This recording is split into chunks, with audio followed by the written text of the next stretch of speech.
So, welcome everyone. My name is Helena, and I'm a volunteer with Swisspreneur. If you haven't heard of us, we're a podcast and a platform. And I'm very excited to be here today with these two gentlemen, Philippe, and Lars.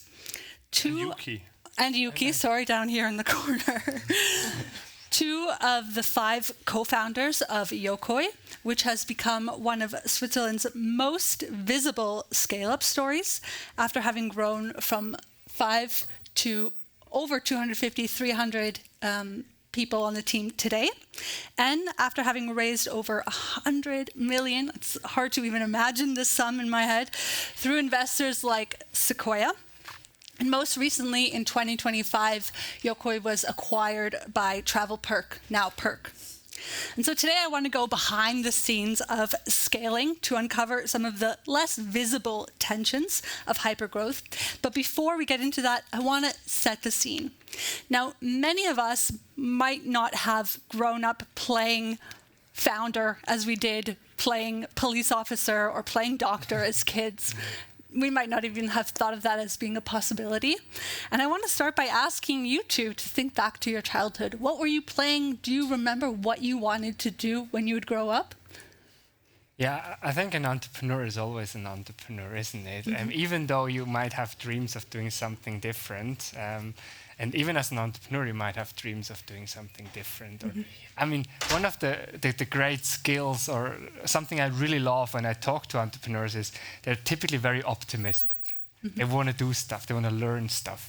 So, I think it kind of translates into also how the entire team has come together, kind of a team that likes working with each other. We were 5 co-founders, mm-hmm. So it's a blessing to be 5 co-founders, even though there might be frictions.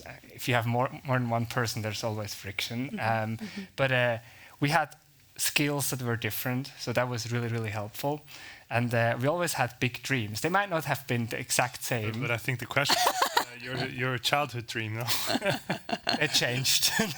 Not startup. You don't want to share? Do you remember? I don't remember. Okay. I don't remember. What about you, Lars? I also don't know. I was thinking all the time. I think it changed all the time. But my brother and I, we used to play in my dad's office. I always liked it. Oh, really? Yeah, I liked it. Okay, so not too far off. Yeah, not too far off. But I never had like this dream of becoming an astronaut or something. No. I was always living in the moment, I think. Yeah. Teacher, for some time I wanted to become a teacher, yeah. Dagobert Duck was mine. So you said once an entrepreneur, always an entrepreneur. In what ways has this journey been a little bit different from maybe what you originally expected when you guys started the company? Very different, very different. I mean, the time when you start is also quite important because it shapes how the startup is coming together and how your chances are to get your first customers. And for us, it was 2019 when we founded Yokoy. Mm-hmm. And that was the time when the finance teams were starting to adopt tools to automate. Finance was kind of like one of the last departments, because finance typically, they deal with money, so you're a bit more scared of adopting new technology. And we leveraged that part, so finance teams being ready for automation. And from then onwards, and from 19, we sold last year in 25, that was 6 years. We went through negative interest rates, high interest rates, wars, pandemics. Today, that the world is changing so fast today, it's hard to plan. And I think that's one of the things that also separates good entrepreneurs from bad entrepreneurs. If you can have a stable focus, but pivot and kind of get along the obstacles, then you have a good chance, even today, in building something big. And when we're talking about sort of evolution, Lars, you're a master salesman, and you've kind of now also evolved into a master teacher. Maybe that's also playing into those childhood dreams. Can you talk about your first sale that you made with Yokoy, back then expense robot? Yeah, that was very different from the last that I made. For sure. No, I think that also the way you sell changes a lot through the time when you build your company. And I think the first few customers usually are the ones that you ask a favor to become your client and to use the tool. And I mean, it's also what we did, and it's always has been in our playbook. And I would also advise everyone to do that too. But then after that, your first sale really starts when you onboard the first client that does not come from your address book. And I think that sale is way different than later on, because you really have to sell your vision, but in a way that it's understandable for the person that signs the contract, right? So you have to make them, for us, by the way, it was FIFA. I think FIFA was like the first real sale that we did. Wow. Like, we knew no one at FIFA. So it was also a bit awkward because they brought more people to the meeting than we had people in our company. Yes. So you have to be, what Phil said, you have to be able to adapt to every situation. So we called some of our friends just to join the meeting. Of course. Of course. We needed to look like a legitimate business. So we brought people in and we gave everyone a talk track. Unfortunately, one guy was not able to say expense robot. He always say robot expense. It was a bit weird. That was awkward. But it was in the end, it was a good meeting. And we also won the deal. And I think what made us win this deal against SAP, because it was a competitive deal against SAP, which was the ERP system of FIFA, so it was quite hard to win against them. I mean, of course, we lowballed the shit out of the price because we really wanted FIFA so bad. But that is not really what FIFA moves, because they have money. But I think they really, really... we were really able to convince them by what we're going to building, what we have today, and where we are going as a company, that they said, okay, we will support you guys. And they were supportive of us until the very last day, where we were Yokoy and now still with Perk. And what is funny is that we even upsold that account. They adapted our cards, our invoice module. They rolled out to Qatar, where they did the World Cup, the female cup. So we actually have a very good partnership with FIFA, and that all started with that sale. And there was a nice side effect, and then I'll let you talk again. But it really had a very good side effect, because at that time we were not ready to do a rollout of that size. With the complicated system setup that they had. They showed us a PowerPoint slide, which was super hard to read, with all the different systems. And we were just like, oh yeah, of course we can integrate that. And that actually put so much pressure on our dear co-founder Davis and CTO to make the product so scalable. And that's why Yokoy has become the company we are today, or we were at the exit. Yeah. And why we focus on larger organizations, because we built all this for FIFA. And then he told me, you bring me more of these FIFAs or I'm going to kill you, because I built all this day and night. So that's the story. Now you know it. Yeah. And was there a moment during that meeting where you could see like the switch go off in their minds, where they were kind of hooked? Is there like something you build off on that? Yeah, for sure not when the guy pronounced the name probably wrong. But, no, but it was hard to tell during the meeting for me. I think because as an entrepreneur, I think you're always very optimistic. So of course we were like, and it went really well. And they showed us the boardroom, and then Phil was like, they showed the boardroom to everyone. And, So, but what is funny is that we had two champions there, and I had the feeling already that they really, like on a personal level, they like the enthusiasm and to work directly with us, with the founding team. I think they really appreciated that. So I think that was a good sign that we saw. But they were quite intransparent, because it was an RFP process. And can you tell me about how the sales then evolved from being very founder-led to more of a sales machine? Yeah.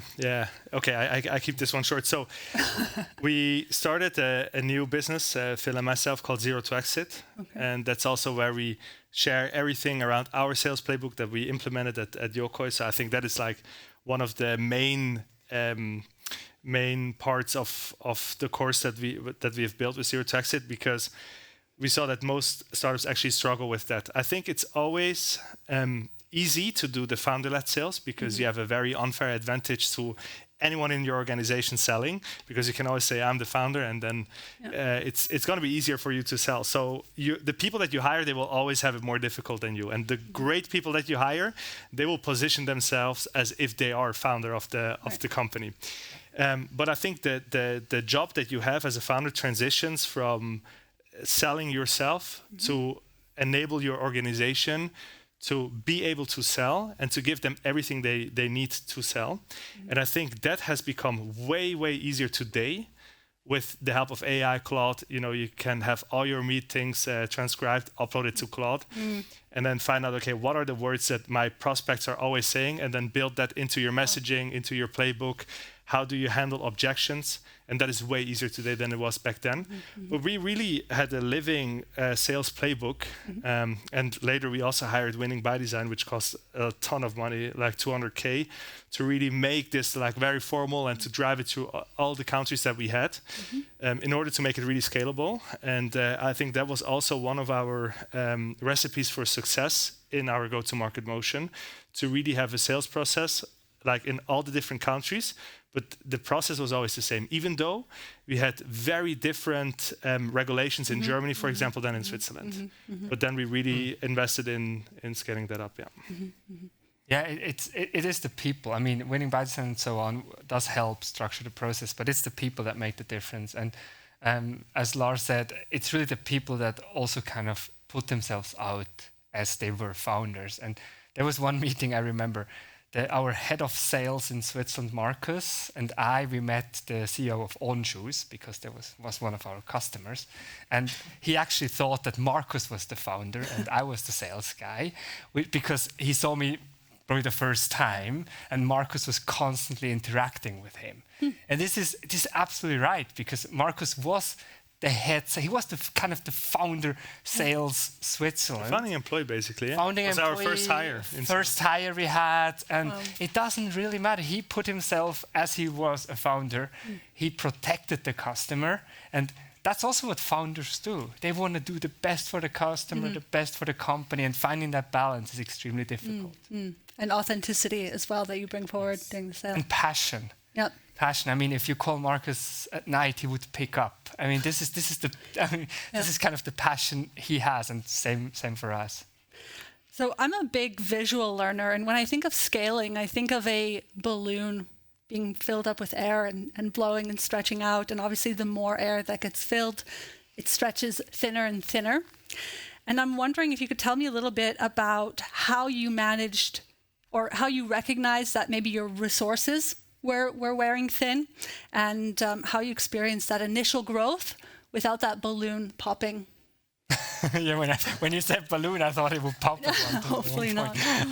I mean, look, it's basically the startup phase, when you have to find the first customers in your network and then find product market fit. There is this very, very well recognized model, and every phase requires something different. So you need to adapt to the phase. And I don't think I've ever thought of a balloon, because for us it was not always something, growing. Sometimes you have a person leaving, then you have a vacuum. Then you need to step in as a founder, or find someone who can step in. And then you have someone you really want to hire but declined, and you can't pay enough to get the person in, and the person doesn't understand equity or whatever. And then you have a customer who's not happy, because you have so many things. I mean, for me it was more of a constant, I don't know, like a wave, growing obviously, but it was, even though in the media the Yokoy story is kind of like put out as the perfect startup. 6 years from us founders until we signed the deal with Perk, we sold Yokoy, a lot of money was involved, but it was a lot of ups and downs. And you eventually grew from expense management into a broader spend management platform with invoices, corporate cards, and AI automation. At what stage of your development, when did this happen, and what led to that decision to expand beyond the initial use case? Was it FIFA? No. It was how could we raise a lot of money? Yeah. I mean, look, investors typically look at what's what has the best KPIs and measurements, and one revenue stream is good, but in the time, better, right? 2 is better, and 3 is even better. And having also a bit of, different revenue streams, not only software, but also card revenue and so on. I mean, it makes a bit of a stronger and more resilient company, especially when you grow a bit out of the startup phase. And that's one thing. Then the other thing is the market that was less about silo solutions. That was kind of the past, when you had an expense management tool, an invoice processing tool, a card reconciliation tool. And the market evolved into something more of a holistic, in our space it was called spend management base. And spend management was basically everything together. And then the strategic decisions you need to make mainly are about buy or build, or something in between, or acqui-hire would be kind of something in between. And we built it because we had a strong tech team, agile, and we had customers ready to try it out and build it with us. So we had customers that were on expense, and they're like, we really need the cards. Please give us the cards. And so we tested with them, and then we went out. And the customers asking for invoice. Maybe the interesting part here is also that when we sold Yokoy in the end, it was the exact same story with Perk. Because they also saw the shift that everything goes on one. There's consolidation happening. It's not just spend management, but it's travel and spend. And they were like, okay, we cannot build this in-house, or we don't want to build it in-house. We want to be fast. So we have our partner Yokoy, which we work with already since 5 years, and that works really well. So let's double down on this, right? And I think also the shift. So there was also a hype in the US that helped us put that bet on spend management, because we saw what is happening in the US, and these companies went crazy, like valuation-wise, that were in spend management, because you cover you ultimately become the CFO suite for accounts payables. And so we were like, okay, we will also put our bets there, because what Phil said, we had a great team, but I think if you have clients that are willing to go that way with you, it actually gives you a lot of confidence. And we had clients like FIFA that actually they were already telling us, hey, this would be amazing, because we go to Qatar to prep for the launch of the World Cup. And of course, you have a lot of receipts, but we also get tons of invoices there. And it's usually the same people that need to approve both. So why can we bring it on one platform? And that's how it evolved there. And can you talk about what this meant for the user experience, and maybe why it made it harder for customers to leave? We're talking about product moats. Yeah, I mean, retention is an important topic for investors as well. If you have more on one platform, it's harder to leave. But the one thing that made it sticky was the card. Because even as a person, I mean, how often do you change credit cards? Right. Not often. It's a pain. It's a real pain. And for businesses, it's the same. No. It's even worse. It's even worse. The KYB you have to go through. Yeah. And replacing all the cards with all the people. I mean, once you're in with cards, you're in. You really need to be. And I think it was a combination also, because we sold to large organizations, and it was always involved with an implementation project. And it's so funny because investors hated it. They hated it that there was so much service revenue as well, which we then gave away to partners, so they made service revenue. But it really, also today, it really helps now if you have a big project in order to implement your solution, because you can be very sure that they will not replace your tool in 3 or 4 years. Because if it takes you half a year or 3 months to roll out the solution globally, you will not touch it again. And that's, by the way, also why SAP is so successful.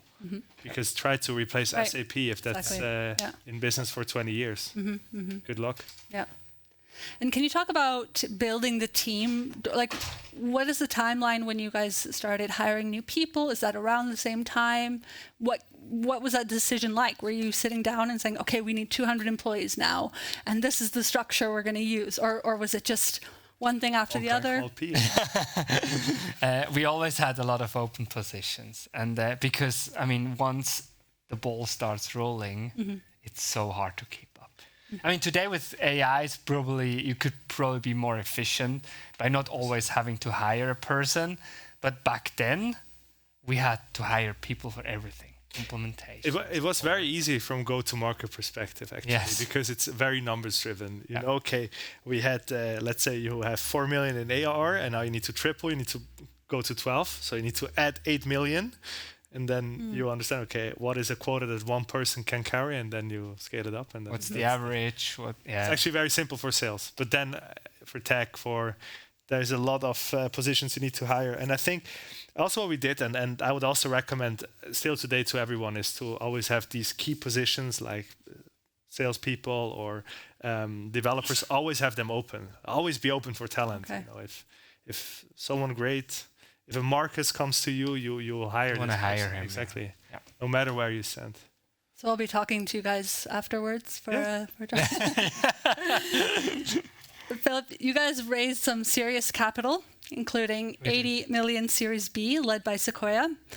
Can you walk me through the first days and weeks after the paperwork was signed? What was that like? How did you feel as a founder?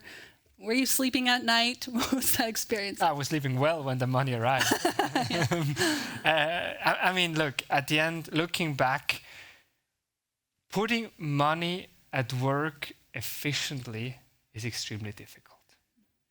And with 80 million, a lot of responsibility comes. Yeah. Because you cannot just burn through the 80 million. You need to give something back in terms of sales, platform, even worse today, because I mean, a lot of stuff can be done with AI. So you need to bring some value that you cannot just buy with $100 subscription. And for me, it was always, I mean, I was telling the team and the company in every single company meeting we had that every single day we're burning money. And that money comes from investors. Investors pay for what we were doing.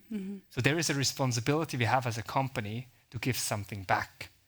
And that something back is our plan, it's our budget.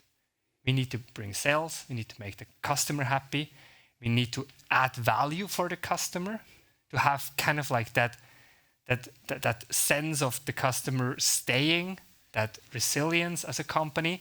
And that was, I mean, for me, it was on one hand a blessing to have it. On the other hand, it was a lot of responsibility that came in. And I wanted everyone in the company to know, not to feel the pressure. That's, I mean, you need to handle that differently, especially in a bigger company. But knowing that we are living off the pockets of the investors and we need to give something back. And we have a great vision. We have believers in us, the investors, and we have the ultimate chance with a good team, a good customer base, good growth. If you have all these ingredients, you basically now need to cook the right thing to make sure that you can ship it. And that's in terms of product, that's in terms of sales machine, that's in terms of the entire go-to-market motion. And I think if you have a company, I mean, it gets hard with 300 people, really, honestly. Yeah. I don't know how a UPS is doing that with like 60,000. But I think it was the easiest when we were around 40, 50 people. Enough people to achieve a lot, but not too many to lose efficiency. And to have everyone kind of in one room without a mic, you know, it's like you could still talk to the entire company. I knew them by name. With 300, it became difficult. So it's really, it might be me, but it is hard because it's also constantly changing. So for me, the 80 million, I mean, is really, it's the two sides that come in, but I wanted everyone to be aware what it means for the company. And maybe to add, I think that is also a perspective that only when you get there and you do it yourself, you will feel it. It's also pressure again, you know, to switch from the mode where you had less resources and now you have way more resources. So, you know, you can also not just stay the same. You also have to deploy capital. You know, there's pressure on you to also put money down, right? And if you are early stage founder, you have to reinvent yourself again, because at first you're like, okay, whatever, it just has to be cheap and cost nothing. And then you also have to be able to also explain to your team that they should not ask for a 5K approval, like just do it. You know, you have new thresholds now, right? And I think that change is also a big change in an organization. And the most difficult thing is that not that many companies have gone through that. Suddenly you have 80 million in your bank. Finding, we couldn't handle it all by ourselves anymore. So we needed people, and in the best case, people that have done it before. Right. People that know what it means if you suddenly have money. And you always hire for the stage you're in. You always hire different sets of people. And then we also added some very simple rules. For example, when it was about traveling, we said, if you go see a client, go. Like no approval, nothing. Go see clients. Most important. Just go. You fly to Germany, to England, to wherever. Just go and see clients. There is never a discussion about going to meet clients. I'm sure that helps a lot where people would otherwise have resistance. Oh, it's effort, now I have to get approval. And then they're like, no, I'm here, push forward, momentum, let's go. It was also never abused, at least not that we knew. We had a controller back then, so the controller either was involved as well or didn't tell me. But it was, obviously as an expense management or later spend management tool, we were all for fast and efficient finance processes. So expenses was an important part of it, and our rule was always put expense on autopilot. So just get that stuff going without anyone manually interfering if everything goes well. And we wanted to live that. And actually now we got acquired by Perk, and Perk lives that as well. That was one of the reasons why we joined forces. We had a very similar culture, and we go and see customers. I don't ask anyone. I'm reporting to the CEO of Perk now, but I'm not asking him if I can see a customer. I book and I go. And I think it would be, if he looks at all my travels at the end of the year, if I had none, that would be alarming. It would be kind of weird if I never actually go out and visit customers. And speaking of that acquisition, how did you know the timing was right? How did you know Perk was right? Oh, yeah, that's a good story. Because I said in the beginning it's a blessing to be 5 co-founders. And it really is, because Lars did a lot of the heavy lifting in the sales part, Melanie in the marketing part, Davis in the technology part, and Thomas on the finance, back office, product, all of that stuff. So I basically had time from the very beginning to meet potential partners. And when we founded, just a couple of weeks later, we met TravelPerk, which became Perk later. And we met Avi, the founder. Did you join me? Yeah, we went together. We went together. He invited us to the summer party. One of their first parties that they ever did. In Barcelona. And during COVID. During COVID, yes. And everyone had COVID at the end, which is actually true. But it was an amazing party. In Switzerland, you couldn't party back then.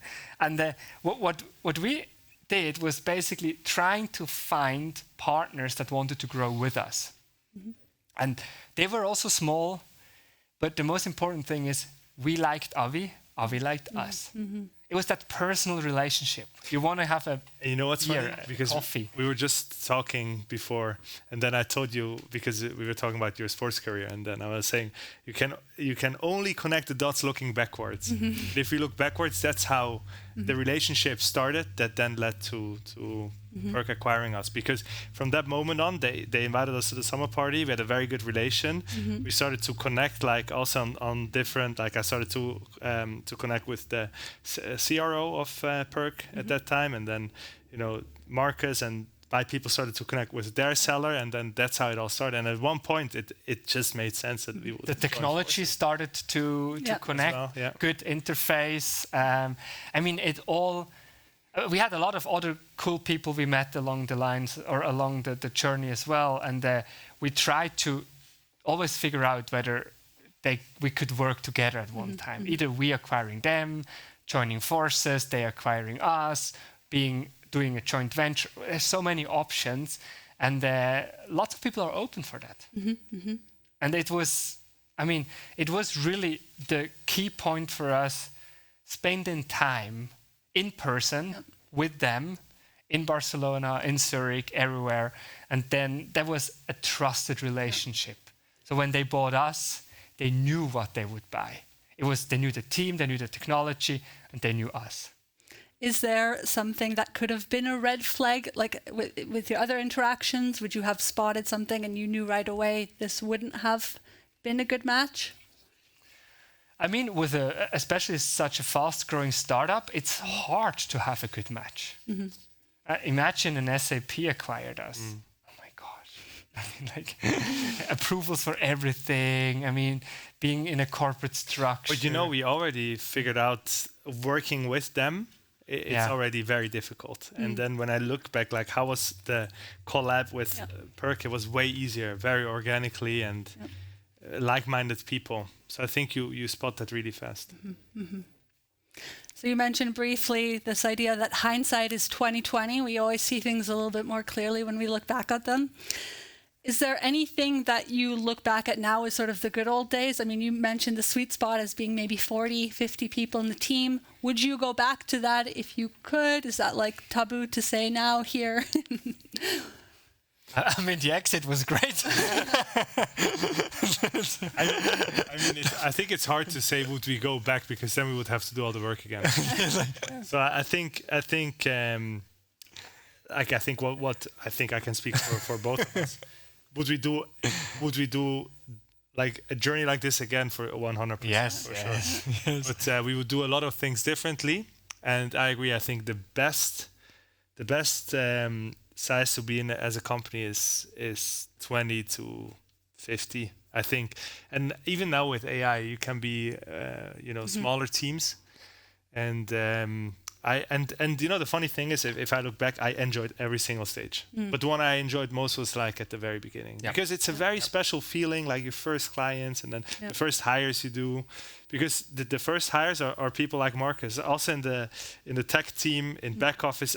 Like these are the OG people, and that's at that point you're really like family, and then you just become big and you become an organization, and hierarchies form, etc., etc.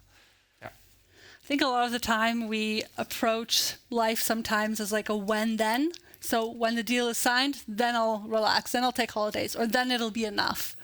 How do you guys, I don't like the word balance necessarily, but we talked a little bit about pressure, and also now moving forward, like is there a when-then for you? Do you think it's continually, you're going to just keep pushing, or do either of you want to now take some time, do something different?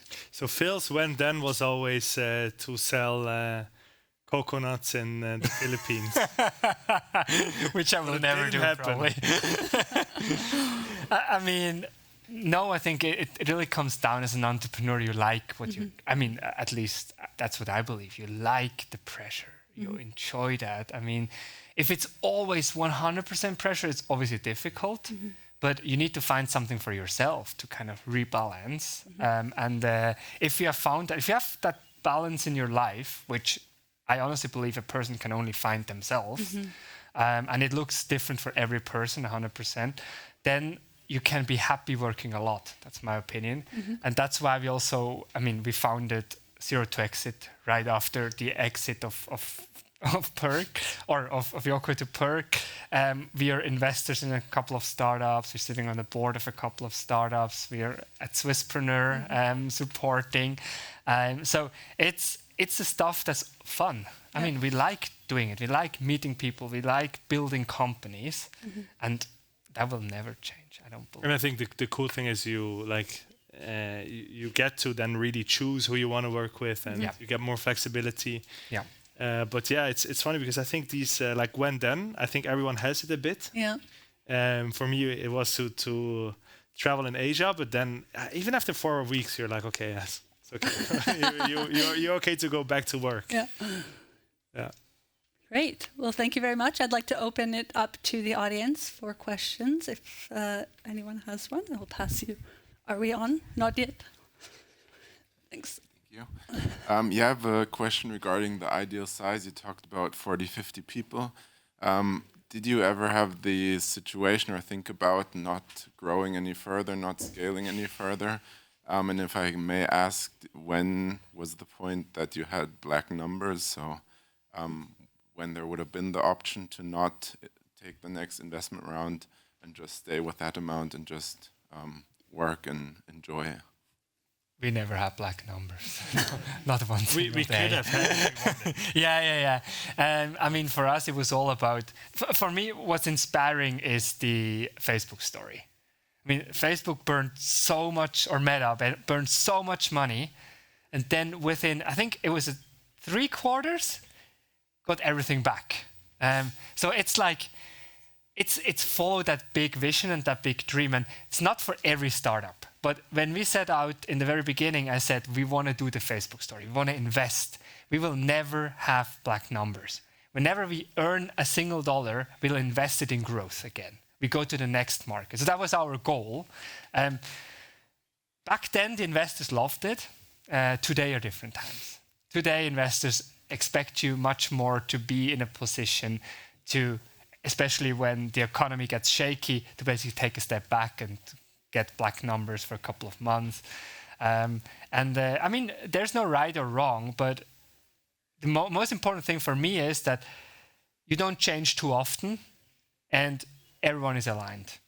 And I think it also depends a bit on the competitors in your market, what they are doing. If they all raise and they get top talent and you don't, then you're also in a disadvantage. So you also want to, use that to fight against the competitors. Yeah. Okay, so exit was always basically the plan then. Exit in one way or another. IPO was the big plan we set out, and but we were always honest and said, look, if there comes a time we get acquired or we do something along the way, and the right people come along, then we will do it. Yes, and you ask about the right size. It's actually a good question because I think today, this is something investors really love. If you say, look, we can technically, with 40 people, we can do that and that without hiring many more. And back then, that was really not the psychology of the VC game. It was really about adding more people. I mean, we raised 26 million and 6 months later, we raised 80 million. So there were times we had more than 100 million on the account. And the kind of like the underlying thought from the investors were like, yeah, okay, now burn, and then we can raise another 100. But today you would do that, and I also would do that very different. I mean, we could even argue whether you still need 80 million or not, and whether you can put 80 million efficiently to work within 18 to 24 months. And there are few people I know that can actually do it. Wasn't there a story, we even talked about it, I think, in a podcast about 2 founders, 2 brothers that built a company that was valued Yeah, that's true. 2 guys building a company valued at 1 billion with the help of AI. So I think that this will be like the new, like the headlines we will see going forward, right? And then you have small teams, like without a lot of funding, building crazy companies. So it shifted a lot, the trend. Would you recommend to every startup to get funding, especially VC funding? No, not at all. I mean, VC is very good if you want to grow. And that can start pre-seed, that can start even pre-revenue, but that is a hard one. That's a hard bet. If you have some revenue and some traction in the sales process, then if you want to grow and you have a clear scenario what you want to do at one time, then yes. But VC, I mean, the way VCs work is they get investors from their they get investments, money from the LPs, and then within, I think it's 6 to 8 years, they try to return. X, I don't know how many. But if you, after 6 to 8 years, if you still don't want to sell, if the company probably is maybe even in a downturn, can all happen, then the investors will become nervous. And that's the last thing you want, the nervous investor, because then potentially they would sell under the last value, which puts you into danger because then you would have to sell as well. Or, I mean, really, VC money is really good for the growth case, and or for specialized cases. There are also VCs that do very specialized industries or so on. But apart from that, I mean, family office they have a much longer horizon. With grants, you can still do a lot. It's also a lot of work, but VC investment is also a lot of work. There's so many different options. VC has grown a lot. Alone in the US, there are 3,500 VC companies in the US alone. So getting money from a VC is well possible if you have a good founding team, if you have a good story, vision, a bit of a product, but it's certainly not the right thing for everyone. We had another question here. I wanted to ask, the decision to sell, was it unanimous amongst the founders as well as the investors, or you had to do some discussions? And also, how much did you sell for? Yeah, the number is not public. The only thing we're allowed to say is that it was a nine-digit sell, which was really good for all of us, also for the investors. Was it unanimous? Let me put it like that. The founders had a big chunk of the company, and then there were a couple of big investors. These are the ones you put on the table or you involve on the table, and there it was unanimous. We all wanted to sell, good offer. We believed in the story together, and we knew each other very well already before. We didn't ask the smaller investors at the end. Look, if you have like 60, 70, 80% of the votes, you can't go to every angel that invested 5 years back. It's like, would you like to sell, or do you have any concerns? Like, that would never get you anywhere.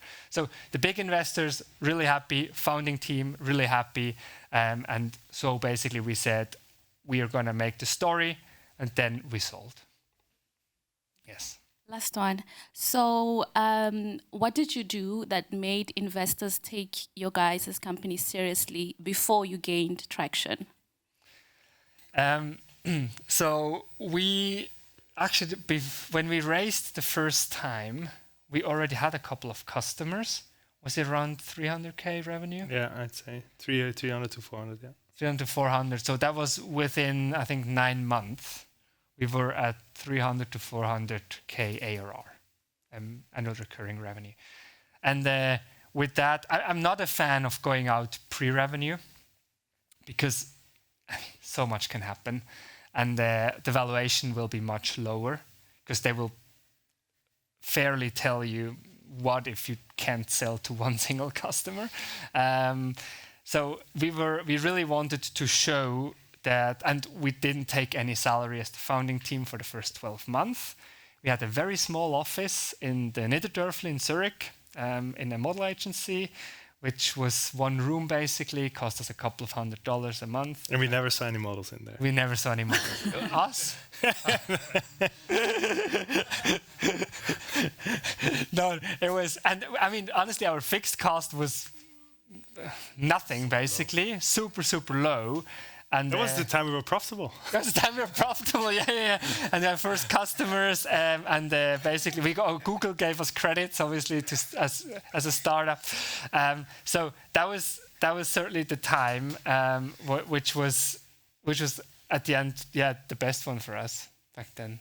Yeah. But it's funny because that was the time where it was also the hardest to raise, and then later it became easier. Yes, then the responsibility comes. But we were always very bullish already when we raised. We already told them, look, you're either with us or you will see us like really scale this thing very, very big. And it was a very good feeling to prove the ones wrong that told us that we will not scale. Yes. There were some that were really not big. And I understand because we were like doing something that was not sexy. You had a lot of cool companies going into Web3 and blockchain at that time. Yeah, that's true. And we didn't have any blockchain, or like it was a very boring thing, basically. Yeah. And everyone was like, "There's so many tools out there." And but in the end, I think we just always believed that if it's not you, someone else will invest. Yeah. We were always very cool. But I think also because we were profitable at that time, we were never worried that we'll have to close the company. Yes. Yeah, we were always in a good position. That's probably that helps, and we always had a couple of investors that wanted to invest, never just one term sheet, always different term sheets. But also there, I mean, that was my job. I was active out there talking to a lot of investors, basically creating interest, getting term sheets in, and then we had a couple of term sheets and we could start negotiate. And that's obviously in a good position because we always knew if that investor would pull the term sheet, we would just accept another one. Perfect. Well, if there's no more questions, that's our time. I'm sure you guys will stick around for a few minutes to chat. Oh, show seat, yes. Okay, so we are the last. Moet er aan nog high voor gaan. Did you have a question? Yeah. So, at the end, how many investment rounds did you do? And if I can ask, like as a founding team, how many shares how much did you get diluted at the end? So, yeah, how much can you expect to at the end have as a founding team still in the company? We did 3 rounds, and to be very honest, I'm not 100% sure, but in the first round, I think it was something around 20 to 30% that we gave away to the investor, because we already raised quite a lot of money. I would have probably raised a little less going backwards. We raised 6 million, 5 million, 5.5, something around that. And that was the one we obviously gave away most of the company, but we were at that 400K revenue. I mean, valuation was more than fair, but we could have raised probably a bit less and being diluted a bit less retrospectively. Then Series A, we raised at, what was that? So dilution was somewhere around 10, 12%. So it really got significantly down, and Series B pretty much the same. Different investor investing at the same time, because I heard that they want a couple, shares, not that they want 1% or something, that they want to have a piece of the company. And the lead investor always had the biggest chunk of the round, and then we had a couple of angels and so on that we let in. But the lead investor, which was Sequoia for the B round, which was Left Lane for the A round, and the Swiss Conventures for the seed round, they always had the biggest chunk of the round back then. Yes. I mean, going backward, I would have been enough raising 2 million in the very beginning, being diluted a bit less. And then Series A and B, that was absolutely fine. I mean, being diluted 10 to 15% is fine. Just one more question. You spoke about having multiple term sheets from different investors. You still have to go to the seed investment stage, so we haven't gone through that. But I thought you had your own term sheet or somehow term sheet idea, or you asked the investor to provide their own proposal on valuation, whatever, all the terms. How is that working? I asked them. You never give them the terms. So you ask the terms, then you compare the terms, and then you start negotiating.